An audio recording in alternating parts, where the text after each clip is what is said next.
예수님께서 예루살렘에 입성했던 요 사건을 가리켜서 종려주일이라고 합니다. 오늘이 종려주일은 뭐냐면 종려나무 가지를 꺾어서 흔들었다고 해서 종려주일이라고 합니다.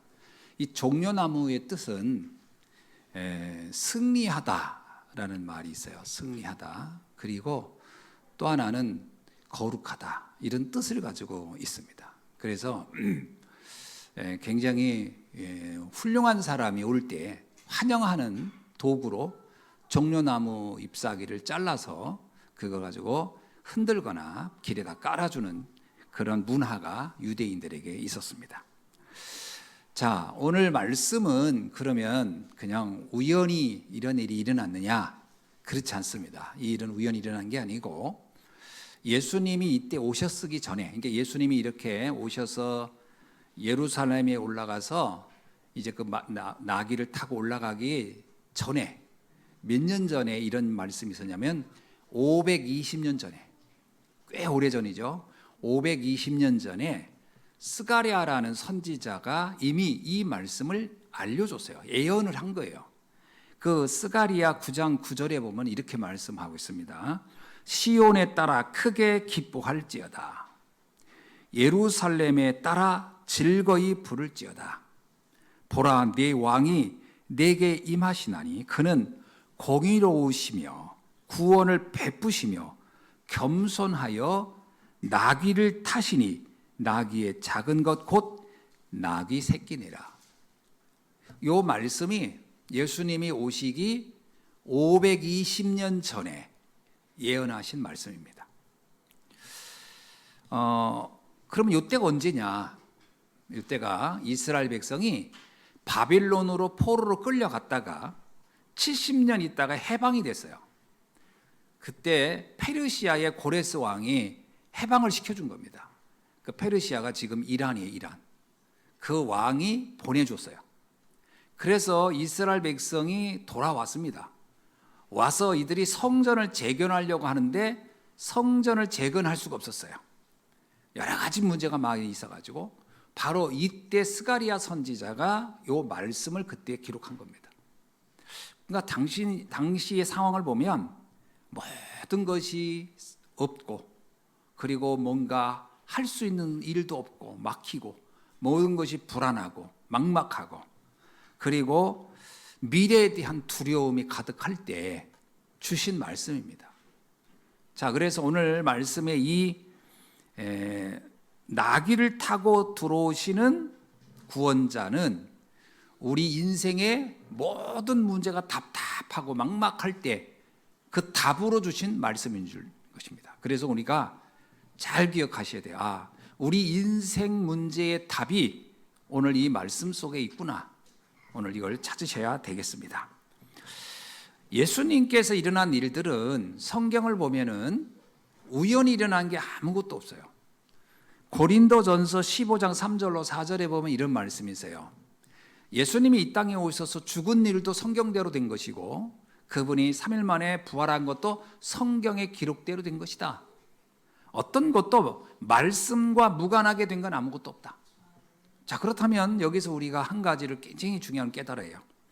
우리 신앙생활의 근본, 우리 신앙생활의 기본, 이것은 어디에 있느냐? 말씀에 있다라는 겁니다. 그래서 우리가 신앙생활을 하는데 굉장히 중요한 기준이 뭐냐? 그게 바로 말씀입니다. 그러니까 말씀을 떠나서는 우리의 신앙생활이 올바르가 될 수가 없어요. 그러니까 말씀에 무관심하다. 어쩌면 그 사람의 신앙은 굉장히 문제가 많습니다. 그래서 건강한 신앙생활, 올바른 신앙생활을 하려면 말씀에 관심이 있어야 한다라는 겁니다. 그래서 계시록 1장 3절에도 이렇게 말씀하고 있어요. 예언의 말씀을 읽는 자, 그 말씀을 듣는 자, 그거 기록된 것을 지키는 자가 복이 있다. 여러분, 그러니까 말씀을 듣는 것도 복이 있고요, 말씀을 읽는 것도 복이고요, 그리고 말씀을 지키는 것도 복인 줄로 믿습니다. 그래서 오늘 우리가 꼭 기억할 게 뭐냐면 이 예배 시간이 왜 중요하죠? 우리가 말씀을 읽고 말씀을 듣는 시간이기 때문에. 아멘이죠? 그리고 여러분이 이 말씀을 믿으면 지키는 거예요. 말씀을 지킨다라는 말은 그것을 우리가 그대로 실행한다고 하는 것이 그렇게 중요하지 않습니다. 왜냐? 실행할 수 있는 게 별로 없어요. 말씀은 예언의 말씀이에요. 우리가 하나님처럼 될 수도 없잖아요. 그래서 말씀을 지킨다는 말은 말씀을 믿는다라는 것과 동일합니다. 그러니까 여러분이 말씀을 읽고 말씀을 들을 때 해야 될 중요한 우리의 행위가 있다면 뭐냐? 말씀을 믿는 겁니다. 기억하시기 바랍니다. 말씀을 믿는 거라고. 자, 그래서 신앙생활의 기본 중에 기본이 뭐냐? 말씀을 믿는 겁니다. 그래서 오늘 말씀을 믿어야 돼요. 그 데살로니가 전서에도 나오잖아요. 우리가 하나님의 말씀을 들을 때에 그 사람의 말로 듣지 말고 하나님의 말씀으로 들을 뿐만 아니라 그것을 믿을 때 역사하느니라 그랬어요. 말씀은 믿을 때 역사가 일어나는 겁니다. 그래서 오늘 또 말씀이 믿어지는 은혜가 있기를 주의 이름으로 축원합니다. 자, 오늘 말씀은 예수님께 예루살렘에 입성하는 이야기거든요. 그런데 이때가 언제죠? 이때가 바로 로마에 의해서 이스라엘이 완전히 식민지 국가로 있을 때예요. 그러니까 로마가 이스라엘을 통치할 때입니다. 그때 당시에 황제는 유대인이 아니었어요. 우리가 알고 있듯이 베두인을 갖다가 왕으로 세웠어요. 그 사람이 헤롯이란 사람이었습니다. 그걸 분본 왕이라고 해요. 분본 왕. 쉽게 말하면 로마가 임명하여 세운 왕이에요. 그러니까 로마는 황제고 이스라엘을 다스리는 사람은 왕이었단 말이에요. 그때 이스라엘 사람들은 헤롯 왕 때문에 완전히 막 시달렸어요. 그 사람은 백성들이 재산을 모아서 이제 그 세금을 걷어서 다 로마로 보내주거나 자기가 썼단 말이에요. 자, 이런 상황 때입니다. 이거는 이스라엘 백성에게는 축복이 아니에요. 재앙이죠. 맞죠? 자기 나라의 마음대로 할 수가 없어 지금. 재앙이란 말이에요. 그런데 이런 일들이 이때만 있었냐? 그렇지 않습니다. 이스라엘에게는 이런 큰 재앙이 역사적으로는 7번 있었어요. 그 위에 작은 것도 많죠. 그러나 크게 구분해보면 7번 정도가 있었습니다. 이스라엘은 굉장히 많은 재앙을 많이 받았어요. 근데 이 재앙을 받을 때마다 이 재앙의 이유가 뭔지를 몰랐어요. 재앙을 왜 받았을까요? 이스라엘 사람들이 이렇게 생각했습니다. 우리가 힘이 약해서 당한다 생각을 제일 많이 했어요. 그래서 그들은 무슨 생각이냐면 이 주변 나라가 문제라고 생각했어요. 주변의 나라가 이렇게 우리를 괴롭혀. 우리를 가만히 있는데 왜 이렇게 우리를 힘들게 해? 그러나 그거는 겉으로 드러난 것이었지 본질은 그게 아니었어요. 우리가 자칫 잘못하면 이렇게 생각할 때 있거든요. 왜 사람들은 나를 가만 안 놔둬? 왜 주변 사람들은 나를 힘들게 하지? 그거는 드러난 것만 그런 겁니다. 본질은 그게 아니에요. 본질은 다른 데 있었습니다. 이것을 정확히 본 사람이 누구냐? 사무엘이라는 사람이에요. 사무엘이 이제 막 이스라엘이 출애굽을 해서 가나안에 정착해서 사사시대를 맞이했는데 이 사사시대가 왜 생겼냐? 사사시대에 14명의 사사가 있었는데 사사 중에 대표적인 인물 잘 알죠? 삼손 같은 사람들. 그 다 사사인데 이때 가장 큰 문제가 뭐냐? 블레셋이라는 나라가 계속 이스라엘을 침략해 왔어요. 이 블레셋은 이게 외모가 벌써 달랐어요. 이스라엘 사람들은 셈족 계통이고 셈족은 어디냐면 중동 사람입니다. 이스라엘은 중동 사람들이었고 이 블레셋은 셈족이라고 해서 에게해에서 왔는데 이 사람들은 주로 구라파 더 동유럽 쪽에 그 사람들이란 말이에요. 그러니까 외모가 완전 달랐어요. 그러니까 그 사람들은 외모부터가 막 키도 크고 등치도 크고 막 그랬대. 거기서 대표적인 인물이 골리앗입니다. 제가 이스라엘 가가지고 깜짝 놀랐어요. 이스라엘 사람들이 저는 키가 클 줄 알았거든요. 근데 갔더니 저보다 다 작아. 왜 이렇게 키들이 작지? 아, 이게 중동 사람이구나. 그 사람들은 그런 외모를 가졌단 말이에요. 근데 블레셋이 그렇게 침공을 하니까 이 사람들이 외모도 크지. 그리고 이 사람들은 에게해 중심, 바닷가에서 살던 사람들이에요. 성경에 보면 그레타 섬을 중심으로 살았다고 그래요. 이 사람들은 해적질을 했습니다. 싸우는데 능한 사람들이에요. 이 사람들은 배를 타고 다니면서 해적질을 하면서 몸이 싸우는 데 익숙해졌죠. 그리고 뛰어난 문물을 받았단 말이에요. 그러니까 아주 철기 문화를 가지고 그들이 이스라엘에 정착해 왔단 말이에요. 이들이 이스라엘에 5군데 큰 도시를 세우고 그곳에서 그들이 살았는데 이스라엘을 끊임없이 괴롭혔어요. 이스라엘 사람 농사를 지면 이 사람들은 해적을 했던 사람들이야 농사 지을 줄을 몰라요. 이스라엘 사람이 농사 다 지으면 이때가 곡식 나올 때구나. 그러면 그때 칼 들고 다 뺏어가 버리고.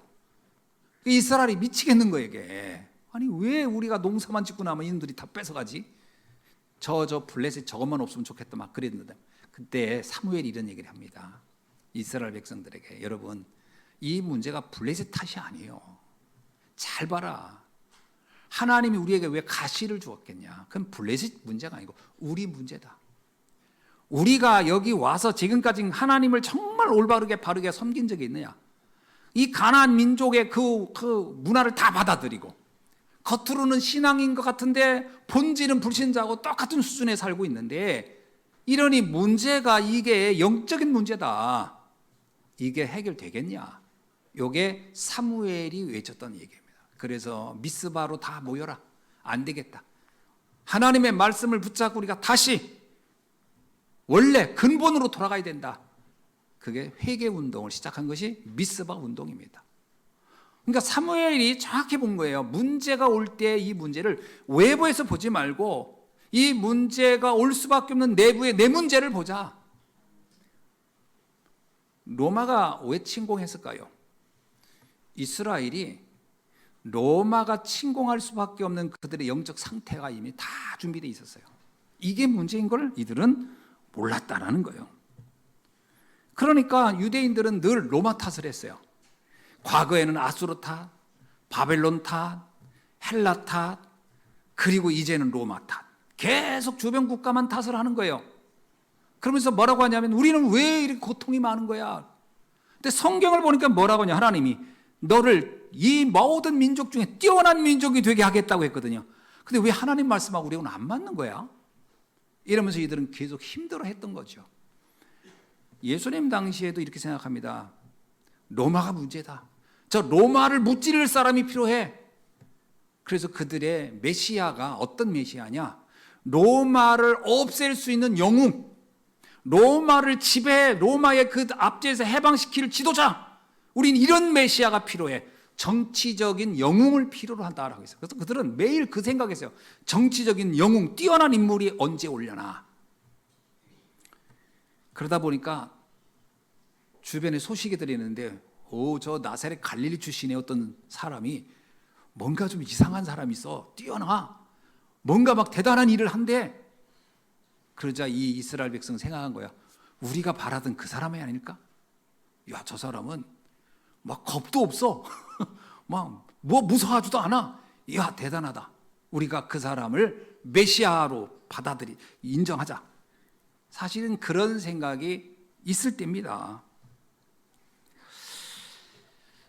여러분, 이스라엘 백성은 어떤 민족이죠? 처음부터 하나님이 이스라엘 백성을 부르실 때 주신 메시지가 있어요.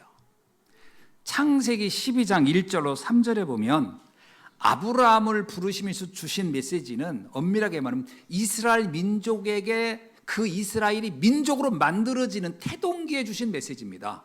굉장히 중요한 거죠. 우리나라가 막 이 태동기 때 준 우리나라 메시지가 있어요. 하나님이 준 게 아니고 우리나라 사람 스스로. 뭐죠? 홍익인간. 뭐 이건 우리 단군 때부터 오는 그 메시지가 있잖아요. 우리 민족이. 근데 마찬가지예요. 우리는 그냥 불신자 입장에서 그 홍익인간을 우리나라의 건국의 어떤 사상으로 받아들이는 게 있지만 이스라엘은 그렇지 않습니다. 하나님이 주신 메시지가 있었어요. 그게 뭐죠? 네가 복의 근원이 돼서 너로 인하여 모든 민족이 복을 받게 할 것이다. 이거는 엄청난 메시지거든요. 그러니까 우리는 그냥 우리가 강대국을 만들어서 잘 먹고 잘 사는 게 우리 민족의 문제, 탄생 꿈이 아니야. 이스라엘 사람들은 그 생각을 해야 되는 거야. 우리 민족은 우리가 강대국이 돼가지고 주변 사람들 다 협박하고 막 누르고 우리끼리 잘 먹고 잘 살아야 돼. 이게 이스라엘 민족을 부른 목적이 아니라는 거예요. 이스라엘 민족을 부른 목적은 너로 인하여 모든 민족들이 복을 받게 하는 것이다. 놀랍죠? 이러한 사상을 가지고 민족이 태동된 역사가 있었나요, 지구상에? 없습니다, 사실은. 다 자기 민족, 나만 잘 먹고 잘 산다 하지 주변을 살리라 하는 것을 목표로 태어난 나라는 없어요. 그런데 이스라엘 민족만 그 사명을 가지고 하나님이 택하고 부르셨어요. 출애굽이 여러분 아시죠? 모세 때 이제 드디어 아브람 때는 그들의 민족성, 신앙이 만들어진 거라면 모세는 국가가 탄생하는 과정입니다. 그때 모세를 통해 이스라엘 백성이 이제 출애굽을 하면서 가나안에 와서 한 나라를 만들게 되는데, 출애굽을 할 때 하나님이 모세에게 주신 메시지가 있어요. 그게 뭐냐? 출애굽기 19장 6절입니다. 너는 모든 나라에 하나님의 제사장 나라가 될 것이다. 여러분, 제사장 나라가 뭔지 아세요? 제사장은 모든 백성을 대표해서 그들에게 복 받도록, 주변 사람들이 복을 봐서 이 백성이 복을 받도록 하나님께 가서 예배 드려주는 사람이 제사장이에요. 그러니까 이스라엘 민족을 택할 때 모세에게 준 거냐? 니네 민족은 이제 너를 통해 세워질 나라는 어떤 나라냐? 네가 하나님 앞에 예배를 드리면서 네가 네 모든 주변 나라들을 복 있게, 주변 사람들을 축복하는 민족이 돼야 돼. 어떻습니까? 주변 나라를 축복 주는 민족으로 하나님이 이 민족을 택하여 불렀다는 거거든요. 이게 이스라엘 민족의 정체성입니다. 자, 이거는 이스라엘만 그럴까요? 안 그렇습니다. 오늘 우리 하나님이 택한 우리들도 그것이 우리가 이 땅에 부름받은 목적입니다. 저와 여러분은 하나님이 나를 왜 불렀느냐? 너만 잘 먹고 잘 살면 돼. 이게 하나님 우리를 부른 목적이 아니에요. 너만 호의호식하다 가는 거야. 그게 장땡이야. 이게 아닙니다. 하나님이 우리를 부르신 것은 내가 모든 사람에게 복을 줄 수 있는 복의 근원으로 부르신 줄로 믿습니다. 하나님 우리를 부르신 이유는 내가 하나님 앞에 다른 사람들을 축복하도록 위해서 제사장, 대표적인 제사장의 역할을 위하여 부르신 것입니다. 그래서 이것을 칼빈이 이렇게 얘기했어요. 만인 제사장. 여러분은 전 인류의 제사장이다. 저 모든 사람들을 위하여 여러분이 그들에게 복을 줘야 할 사람들이다. 이게 오늘 우리가 누려야 할 정체성입니다. 이게 신앙인의 정체성이에요. 그래서 우리는 어릴 때부터 이러잖아요. 임마, 배워서 남 주냐? 네가 다 배워가지고 네 이제 성공하면 되지. 그건 성경적이지가 않아요. 너 배워서 남 줘야 돼. 이게 핵심입니다. 성공해서 그 성공의 모든 열매를 함께 나누는 게 목표지. 나만 갖고 있다? 가장 이기적이고요. 그건 성경적이지가 않아요. 그건 불신자들이 하는 얘기입니다. 우리는 만민을 복되게 하는 사명이 우리 안에 있는 줄로 믿습니다.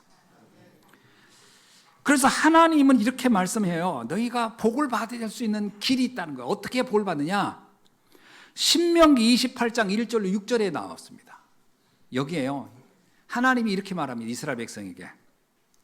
내가 내 하나님 여호와의 말씀을 삼가 듣고 말씀을 잘 들으라는 거예요. 내가 오늘 네게 명령한 그 모든 명령을 지켜 행하면 네 하나님 여호와께서 너를 세계 모든 민족 위에 뛰어나게 하실 것이다. 뛰어나게 한다는 얘기는 그들을 지배하란 말이 아니에요. 모든 사람을 살릴 수 있는 사람으로 내가 그 민족으로 세우겠다는 거예요. 어떻게 하면요? 내가 한 말을 네가 자세히 듣고 삼가 듣고 그 말씀대로 그 명령대로 지키면 그렇게 될 건다. 그러면서 이런 말씀을 합니다. 네 하나님 여호와의 말씀을 청종하면 이 모든 복이 내게 임하며 네게 이르기를 성읍에서도 복을 받고 들에서도 복을 받을 것이다.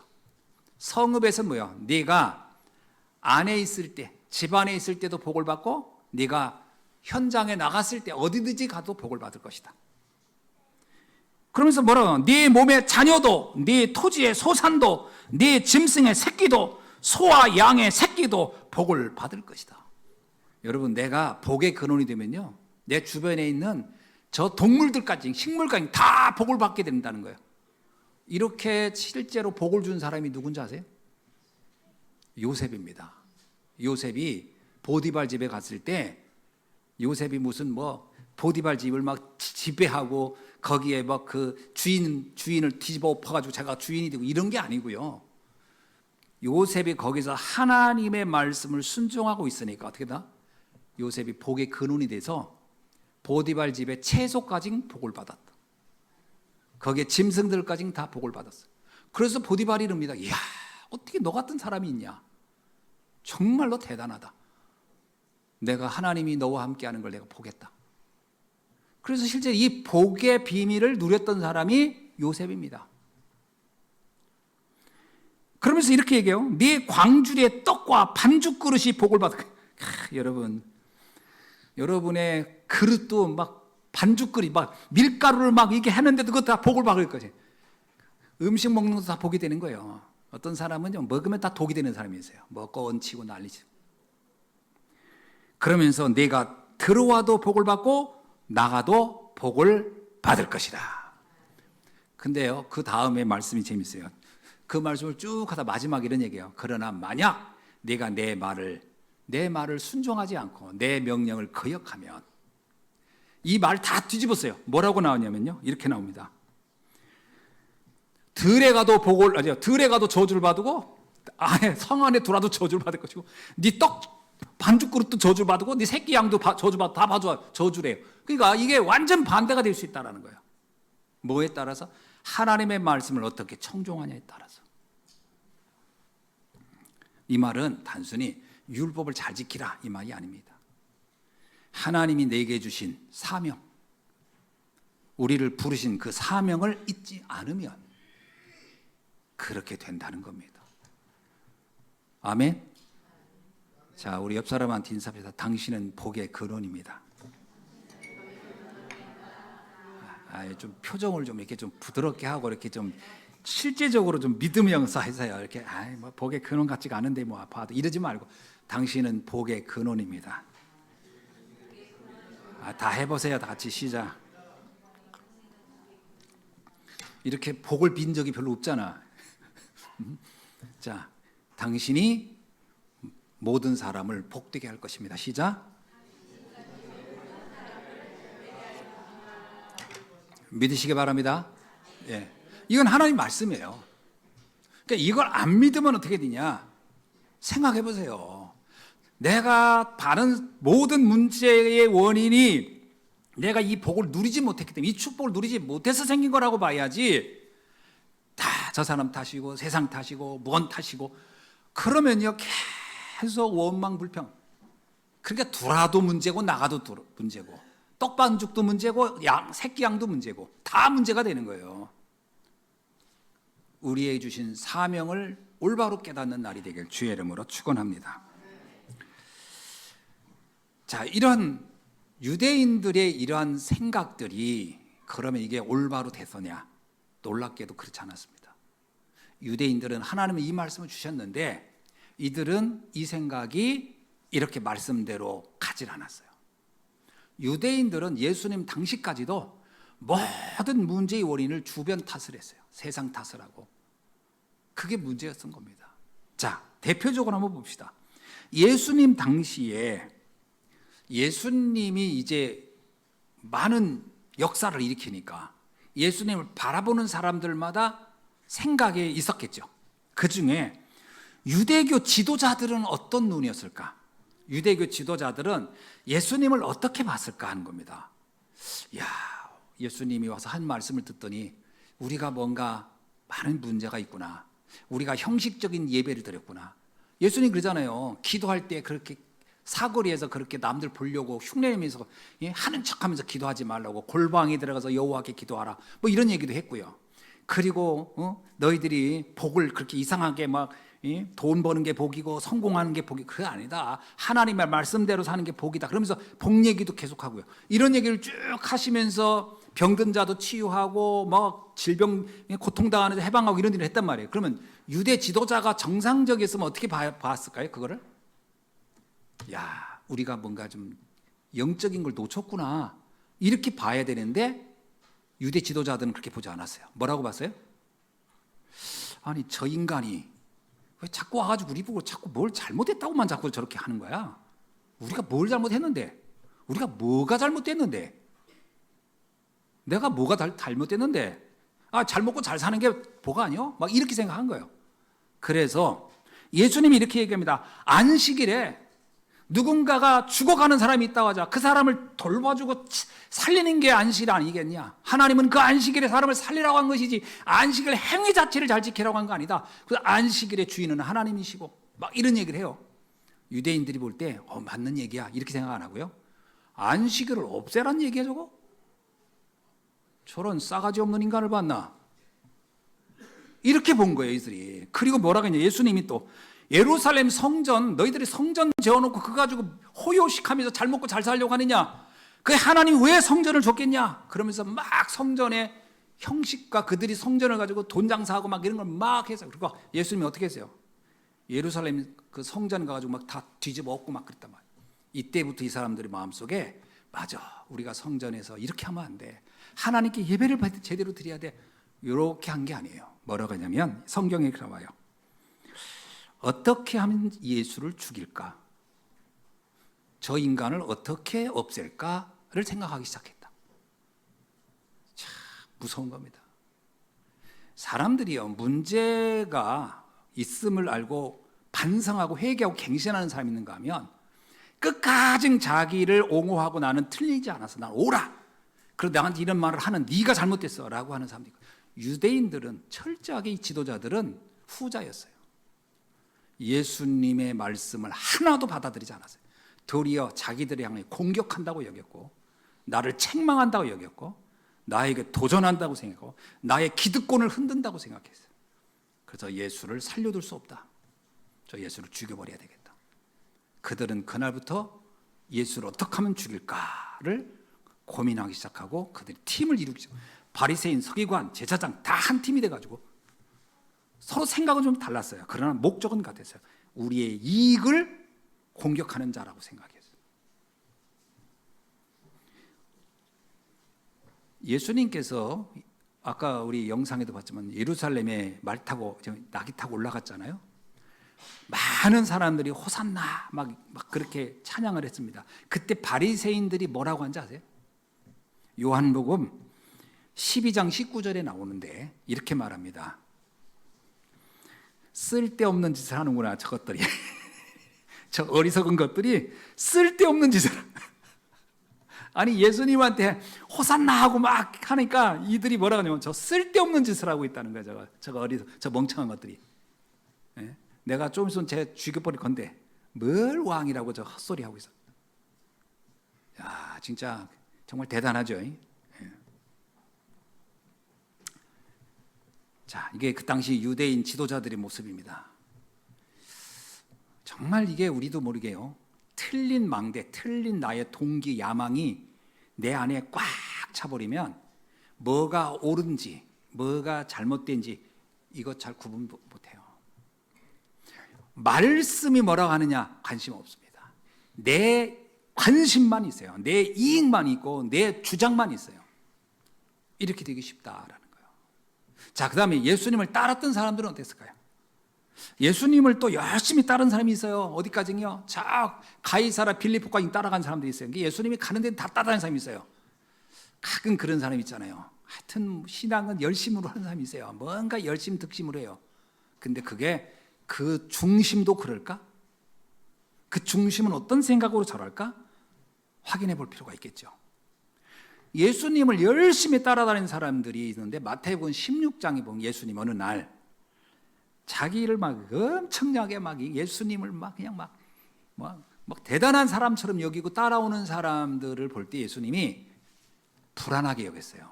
과연 저들은 무슨 생각으로 나를 이렇게 따라올까? 그래서 묻습니다. 제자들에게 가서 한번 앙케이트 조사 좀 해봐라. 도대체 저 사람들이 무슨 마음으로 나를 따라오는지 가서 물어봐요. 당신들은 우리 스님을 왜 이렇게 열심히 여기까지 밥도 굶러 가면서 따라옵니까? 막 그랬더니 다 생각이 있었어요. 어떤 생각이냐? 어떤 사람은 세례 요한이 다시 왔다고 여기는 사람, 어떤 사람은 엘리야가 다시 왔다고 생각하는 사람, 어떤 사람은 에레미야 같다는 사람, 어떤 사람은 선지자 중에 한 사람 같다고 하는 사람, 다 천차만별이 생각하는 게. 근데 그 내용들을 하나하나 따져보면요, 다 숨은 동기가 있었던 거예요. 자기만 원하는 게 있었던 거예요. 그걸 갖고 싶었던 거예요. 그걸 저분을 통해서 얻었으면 좋겠다. 마치 돈이 필요한 사람은 예수님을 볼 때 ATM 기계로 본 거지. 내가 예수님을 잘 따르면 돈 생기지 않을까? 어떤 사람은 완전히 질병 속에 있는 사람들은 예수님을 보면서 야, 이분은 정말 명의야, 명의. 이 사람을 따르면 내 질병 치유받을 거야. 다 각자 생각이 달랐어요. 이러면서 예수님을 따라온 거예요. 그때 예수님이 제자들에게 묻습니다. 너희들은 어떻게 생각하냐? 이게 정말 무서운 얘기예요. 제자들한테. 그럼 너희들은 나를 어떻게 생각하고 따랐냐? 그 제자들이 뜨끔했겠죠. 그럼 우리는 어떤 생각으로 따랐지? 그때 베드로가 아주 중요한 대답을 하죠. 주는 그리스도시요 살아계신 하나님의 아들이십니다.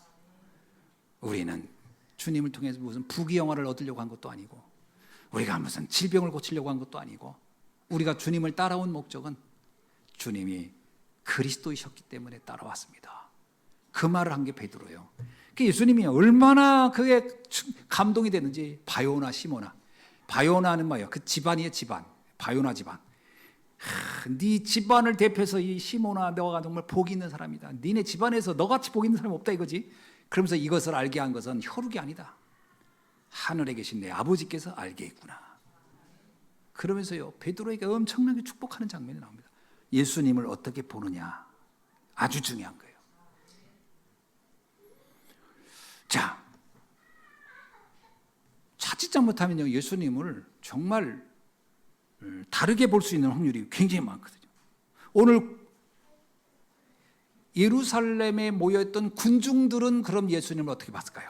오늘 본문에 나와 있는, 이렇게 볼까요? 예루살렘에 있던 사람들은 이렇게 얘기합니다. 마태복음 21장 9절에서 뭐라고 하죠? 호산나 다윗의 자손이여 주의 이름으로 오시는 이여. 여러분, 호산나가 어떤 뜻이냐면요, 호산나가 우리를 구원하소서예요. 근데 이 호산나는 원래 하나님을 향하여 부르는 거거든요. 근데 이 유대인들은 이 호산나를 누구한테 불렀어요? 예수님께 했어요. 그 무슨 얘기일까요? 이거는 정치적인 영웅한테 부를 때 하는 환호 소리입니다. 정치 구호예요. 우리를 해방해달라. 어디서? 로마로부터. 그래서 이 호산나는요, 부르는 사람의 입장이 뭐냐에 따라 달라요. 하나님 앞에 그 나를 구원해 주신, 영적인 문제를 구원해 주신 것이 너무 감사합니다 라는 의미의 호산나도 되고, 저 로마로부터 나를 해방해 주십시오 라고 하는 것도 호산나예요. 예루살렘에 있는 군중들은 어떤 호산나를 불렀을까요? 후자입니다. 로마로부터 우리를 해방해 주세요. 이게 뭐예요? 눈에 보이는 문제 좀 해결해 주세요. 육신 문제 좀 해결해 주세요. 이런 마음으로 호산나 호산나 했어요. 왜 이들이 호산나 이렇게 불렀다가 나중에 어떻게 될까요? 자신들의 육신 문제를 해결해 달라고 그렇게 소리쳤는데 예수님이 로마의 압제로부터 해방해 주는 일에 대해서 관심이 없어요. 예수님이 그거는 너희들이 알 바 아니요. 그건 너희들이 신경 쓰지 말아라. 그건 아버지가 알아서 할 것이고 시간표 따라. 지금 더 중요한 건 뭐냐? 너희들이 하나님을 모르는, 영적으로 완전히 지금 하나님과 분리되어 있는 그 죄 문제를 해결해야 돼. 그 문제를 위해서 내가 온 거야. 이 말을 한 거예요. 백성들이 어떻게 했을까요? 아, 호산나 그래야 되거든. 그때는 이랬습니다. 십자가에 달아 죽여라.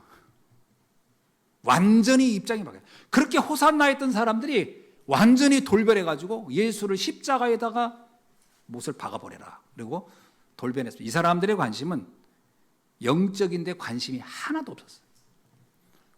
오늘 우리가요, 막 가끔 두 손 들고 막 천부의 의지 없어서 그러면 눈물 흘리고 할렐루야 막 그러고 찬양하고 이럴 수도 있어요. 그것만 보면 굉장히 믿음이 좋아 보이는데 그 내면의 본질을 들어가 보면 굉장히 육신적일 수가 있습니다. 가끔 그런 거 있잖아요. 주야 하나님, 전 주님 사랑합니다. 저 아시죠? 근데 그 기도 내용 가만히 들어보면 굉장히 육신적이야. 그러다가 그거 안 돼. 그럼 어떻게 해요? 내 이럴 줄 알았어 내가. 내 이럴 줄 알았어 내가 믿어야 다 쓸데없어 이거. 그리고 교회 떠난다니까요. 그럼 도대체 그 감동은, 그 기도, 그 응답은 뭐 때문에 이렇게 흥분하고 난리를 쳤어요? 지금 이 호산나 외치는 이 사람들이 그래요. 지금 옷 겉옷 갖다 깔지, 그거 나무 잘라가지고 흔들지, 그런 난리가 있어요. 그러면 나중에 가지고 뭐라 하죠? 돌 던져가면서 저 예수를 다 죽여버리라고. 싹 바뀌는 거예요. 자기의 이해관계와 반대되니까, 자기의 숨은 동기를 얻을 수 없으니까 이제 더 이상 예수는 필요 없게 되는 거예요.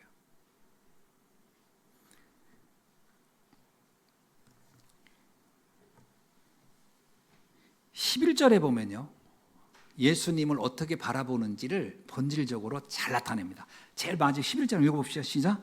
무리가 이르기를, 자, 그 10절부터 이렇게 예수께서 예루살렘에 들어가시니 온 성이 소동하여 이르되 이는 누구냐 하거늘. 누구냐 사람들이 물어본 거예요.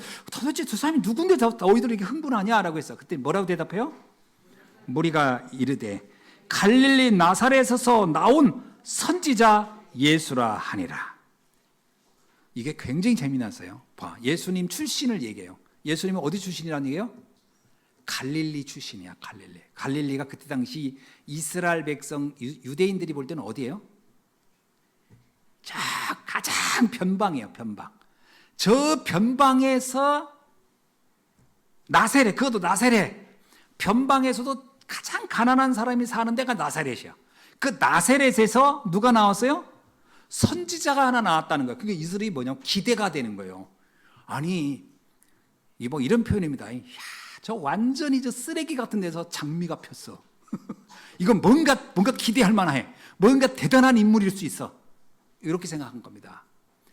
예수님의 출신을 쫙 얘기한 다음에 거기에 있는 사람이 선지자야. 근데 그 사람 이름이 예수래. 철저하게 인간적인 계산을 쫙 한 겁니다. 이게 예수를 하나님의 아들 그리스도로 본 게 아니고요, 저 천박한 지역에 저렇게 뛰어난 인물이 왔대. 그러면 우리가 한번 눈여겨봐야지. 어떤 인물인지, 이 사람이 무슨 일을 할 건지, 이렇게 지금 보고 있는 겁니다. 그러나 예수님은 뭐라고 얘기하죠? 내가 온 것은 섬김을 받으러 온 것이 아니고, 내가 온 것은 지배자가 되어서 또는 어떤 어마어마한 세상에 뭔가 영화를 만들려고 온 게 아니고, 예수님은 마가복음 10장 45절에서 이렇게 얘기합니다. 다 같이 읽어볼까요? 인자가 온 것은 섬김을 받으려 함이 아니라 도리어 섬기려 하고 자기 목숨을 많은 사람의 대속물로 주려 함이니라. 아멘. 오늘날에 좀 힘께나 쓰고 뭔가 있는 사람들은 지배하려고 하죠. 나를 알아달라고 하고, 나를 경배하라고 하고, 나를 대단한 인물로 여기달라고 하잖아요. 예수님이 그렇게 얘기하지 않았어요. 나는 여기에 너희들에게 경배를 받거나 섬김을 받으려고 온 게 아니라는 거예요. 내가 왜 왔느냐? 내가 저 로마를, 예수님이요, 로마를 몰아내면 어떻게 될까요? 예수님이 로마를 몰아내면요, 아마 왕으로 세우려고 했을 겁니다. 그리고 또 왕이 돼보려고도 했을 거예요. 세상 사람 같았으면. 야, 이런 기회에 내가 왕 한번 될까? 내가 한번 뭐 수상 한번 될까? 내가 뭐 대통령 한번 해볼까? 이럴 거예요. 근데 예수님은 아니야. 나는 죽으러 왔어. 야, 이거 이해가 안 되는 거예요. 나는 여러분들을 위하여 대속 제물로 십자가에 죽으려고 왔다. 이렇게 했어요. 백성들이 볼 때는 도저히 이해가 안 되는 거예요. 여러분, 복음은 우리의 상식을 가지고 이해하면 안 됩니다. 자꾸 복음을 우리의 상식 가지고 접근하려는 사람이 있거든요.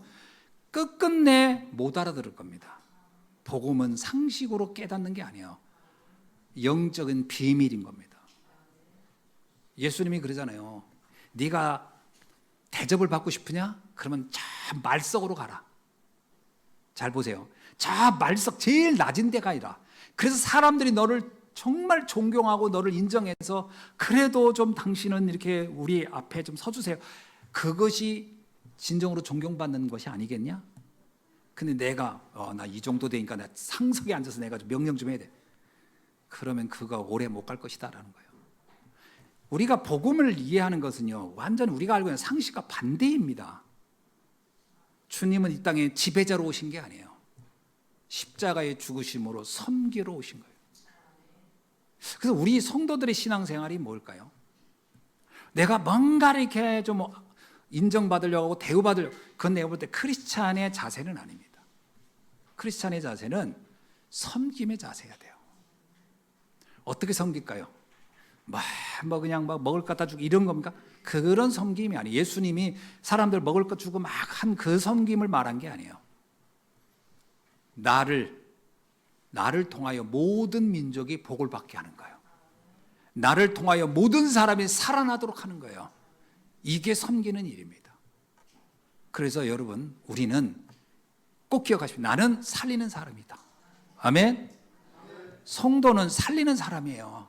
사람들이 나를 만나면 힘이 나고, 나를 만나면 막 소망이 생기고, 나를 만나면 막 선생님을 만나니 내가 막 진짜 막 답답한 게 막 풀리고, 이런 섬김이 돼야 할 줄로 믿습니다. 근데 이렇게 되잖아요. 나는 선생님 만나니까 아주 그냥 답답해요. 아주 그냥 고구마 5개 먹은 것 같아요. 곤란합니다. 뭐 이렇게 말이 많아요. 그냥 이렇게 혼자 잘난 척 다 하고. 그 섬기는 게 아닙니다. 그건 지배하려고 하는 거지. 섬기셔야 돼요. 살려야 됩니다. 자, 그럼 오늘 본문에 예수님이 섬김을 보여주기 위해서 보여준 장면이 나귀를 타고 온 겁니다. 재미나죠? 나귀 타고 왔다는 게. 그것도 나귀를 타고 왔는데 성경에 가만히 보면요, 나귀도 새끼 나귀 타고 온 것 같아. 어쨌든 이 나귀를 타고 왔어요. 그럼 나귀를 타고 왔다는 말이 무슨 뜻일까요? 원래 지배자, 원래 이게 남을 지배하고 군림하는 사람은 말을 탑니다. 나를 알아보라고. 저 북한에 있는 어느 젊은 사람은 보니까 흰말 타고 다니더라고. 나 좀 알아봐 달라고. 그리고 그것도 백두산까지 막 달려대는데, 그런 경우거든요. 나를 알아달라고. 예수님은 그거 안 탑니다. 나귀를 타고 왔어요. 왜 나귀 타고 왔을까요? 여기에는 3가지의 뜻이 있어요. 첫째입니다. 스가랴에는 이렇게 말합니다. 그것은 왕을 의미하는 거다는 거예요. 어떤 왕이냐면 세상의 왕이 아닌 하나님이 주신 참 왕, 만왕의 왕, 사단을 무너뜨릴 왕으로 오셨다라는 거예요. 여러분, 예수님은 사단을 결박할 왕으로 오셨습니다. 스가랴는 이렇게 얘기합니다. 그는 공의로운 왕이다. 여러분, 왕이 공의롭기는 쉽지 않거든요. 근데 공의로운 왕이에요. 그리고 그는 구원의 왕이에요. 그리고 그는 겸손의 왕이에요. 3가지의 왕으로 왔다는 거예요. 공의롭다. 심판의 기준이 명확해요. 하나님 믿는 자 구원하고, 하나님 믿지 않는 자 구원받지 못하고. 그리고 그분은 구원하는 거예요. 죽이는 분이 아니에요. 살리는 분이에요. 모든 사람을 살리는 왕으로 왔어요. 그리고 그분은 겸손의 왕으로 왔어요. 그 다음에 또 하나 예수님이 오신 건 뭐냐면, 예수님이 이렇게 얘기합니다. 나는 나귀를 타고 올라가서 간 다음에 예루살렘에서 나는 죽을 것이다. 대속 제물로 오셨다는 거예요. 그래서 예수님이 오실 때 군사를 이끌고 온 게 아니에요. 제자를 이끌고 왔지. 그래서 참 제사장으로 오신 거예요. 제사장의 목표는 뭐죠? 우리의 죄를 해결하는 분입니다. 예수님은 이 땅에 오셔서 인간의 모든 죄를 단번에 영원히 해결해요. 예수를 믿는 자는 누구나 의인이에요. 죄에서, 사망에서 해방된 자가 예수 그리스도를 통하여 얻는 축복입니다. 그 제사장의 역할로 왔다. 예수님이 오신 것은 선지자로 오신 거예요. 그냥 선지자가 아닙니다. 참 선지자예요. 선지자는 길을 안내하는 스승입니다. 그러나 예수님은 길을 안내하는 정도가 아니에요. 영원한 길, 생명의 길을 우리에게 알려주신 분이에요. 그 예수님이 이렇게 얘기합니다. 내가 곧 길이요 진리요 생명이니 나로 말미암지 않고는 아버지께로 갈 자가 없느니라. 완전한 영원한 생명을 주는 길로 오신 분. 그래서 예수님이 나귀를 타고 왔다는 것은 단순히 탈 말이 없어서 그거 타고 온 게 아니고 이 땅에 구원자로 왔음을 보여주기 위한 상징적인 사건이었습니다. 자, 말씀을 맺습니다. 자, 그렇다면 우리는 세 가지 눈이 열려야 돼요. 예수님의 입성을 환호했던 수많은 사람들은 며칠이 못 되어서 예수님을 십자가에 못을 박으라고 외치는 살벌한 군중으로 바뀌어버립니다. 왜 그럴까요? 근본 눈이 안 바뀌어서 그래요. 세 가지가 바뀌어요. 첫 번째입니다. 문제, 진짜 문제를 보는 눈이 바뀌어야 돼요. 이스라엘 백성들은 겉으로 드러나는 문제를 심각하게 봤어요. 로마라는 문제만 심각하게 봤어요. 그리고 예수님은 로마 문제를 심각하게 안 봤어요. 제자들도 그러잖아요. 예수님, 언제쯤 우리가 로마로부터 해방됩니까? 하니까 예수님 뭐라고요? 그건 네가 알 바 아니다. 그건 예수님이 심각하게 안 봐요. 잘 보셔야 됩니다. 우리는 문제를, 내가 심각하게 보는 문제를 과연 예수님도 심각하게 보고 있나? 그렇지 않을 겁니다. 우리만 심각하지 주님은 심각하게 생각 안 해요. 주님이 심각하게 보는 건 다른 데 있어요. 뭐죠? 10명의 나병 환자가 치료받고 나서 9명은 됐다 하고 갔어요. 아, 이거로 충분해. 왜? 그들은 나병 환자만, 나병이라는 것만 심각하게 본 거예요. 근데 한 명의 사마리아 그 사람은 예수님께 돌아와서 내가 어떻게 해야 구원을 얻습니까? 질문을 합니다. 뭔 차이죠? 영원한 생명을 얻지 못한 게 가장 심각한 문제예요. 영원한 생명이 뭔지를 알고 이걸 누리는 것이 가장 큰 축복인 거예요. 이걸 아는 눈이 열려야 됩니다. 그래서 인생의 진짜 문제는 눈에 보이는 문제가 아니라는 거예요. 거기서부터 우리가 해방돼야 됩니다. 그래서 그 세상 사람들이 심각하게 하는 문제는 우리는 가볍게 보고, 세상 사람들이 가볍게 여기는 문제, 영적 문제는 우리가 심각하게 볼 수 있는 눈이 열려야 비로소 진정한 축복이 뭔지 알게 됩니다. 두 번째는요, 진짜 축복을 보는 눈이 열려야 돼요. 불신자들은 전부 다 의식주에서 축복을 생각합니다. 의식주가 넘치면 축복받았다고 생각해요. 예수님은 그렇게 말하지 않았어요. 무엇을 먹고 마실까 입을까를 걱정도 하지 말고 관심도 갖지 말아라. 그건 우리가 관심 가질 영역이 아니다. 그냥 우리는 일용할 양식으로 족하라. 참 그 말이 굉장한 해방이에요. 여러분, 일용할 양식으로 족하라는 말은요, 음식의 그 어떤 것 때문에 막 불행해하고 힘들어하지 말고 그냥 오늘 하루 먹을 게 있었다 그러면 그냥 감사하세요. 그리고 내가 정말 중요하게 마음을 담고 해야 될 일이 뭔지를 찾아보세요. 그게 진정으로 행복한 삶을 살아가는 길입니다. 그 사람들은 안 그래요. 그냥 끊임없이 더 많이 모으려고만 해요. 그러다 나중에 떠날 땐 뭐가 남는데요? 떠날 때 제가 보니까요, 불에 들어가지고 화장되어 나오면 금이빨만 남아. 그것도 본인이 갖고도 못 가는 금이빨. 아무것도 안 남아요. 채만 남더라고. 그게 우리 인생의 절대적 가치인 것처럼 살지 말라. 정말 중요한 건 놓고 살아라. 그의 나라와 의를 위하여. 진짜 축복이 뭐냐? 하나님이 원하는 삶, 그의 나라와 의를 위해 사는 삶이 정말 축복된 것이다. 영원한 생명을 가졌다면 다 가진 겁니다. 구원을 받았다면 다 받은 거예요. 이게 정말 믿어지잖아요. 그러면 일단 스트레스 99%는 없어집니다. 어디서 스트레스가 오느냐? 세상 사람들이 좋다는 거 내가 갖지 못해가지고 오는 스트레스가 엄청 크거든. 거기서 스트레스 갖지 마시기 바랍니다. 그래서 행복하시기 바랍니다. 그래서 보험사에 감사하라. 그럼 보험사에 감사해. 다 감사해, 모든 게. 세 번째입니다. 진짜 사명의 눈을 뜨시기 바랍니다. 정말 하나님이 우리를 왜 부르셨나? 이스라엘 부르신 목적 있잖아요. 너로 인하여 만민이 복을 받게 하리라. 이게 우리를 부르신 목적이란 말이에요. 나를 부르신 목적이 뭐예요? 너로 인하여 만민이 복을 받게 하리라. 얼마나 감사합니까? 저는 저 자신이 참 너무너무 감사한 거 많아요. 저가 뭐가 있습니까? 제가 인간적으로 말하면 뭐 학벌이 대단합니까? 뭐가 대단합니까? 그런데도 정말 여기저기서 하나님께서 이렇게 복음을 위해서 저를 이렇게 말씀을 전해달라고 할 때 너무 감사해요. 여러분, 우리는 살리는 자의 삶을 살다 가는 겁니다. 그거 우리에게 주는 최고의 사명이에요. 여러분, 세계복음화 이거 마음을 담기만 해도 복을 받습니다. 복을 담기만, 뭐 세계복음만 뭐 해라서 막 비행기 타고 여기저기 돌아다니는 게 아니고 마음을 담기만 해도 돼요. 야, 이 복음은 전했으면 좋겠다. 내 주변에 있는 사람들에게 전했으면 좋겠다. 이 마음만 먹어도 하나님은 그때부터요, 여러분의 떡반죽 그릇부터 복을 받습니다. 들어와도 복을 받고, 나가도 복을 받고, 성읍에 있어도 복을 받고, 들에 있어도 복을 받고, 이 축복의 주인공으로 누리는 귀한 날 되기를 주님의 이름으로 축원합니다. 기도하겠습니다. 하나님 아버지, 오늘 또 주님 앞에 귀한 말씀을 받게 하시니 감사합니다. 오늘 이 말씀을 통하여 우리 인생의 가장 행복한 여정을 살아갈 수 있도록 축복해 주옵소서.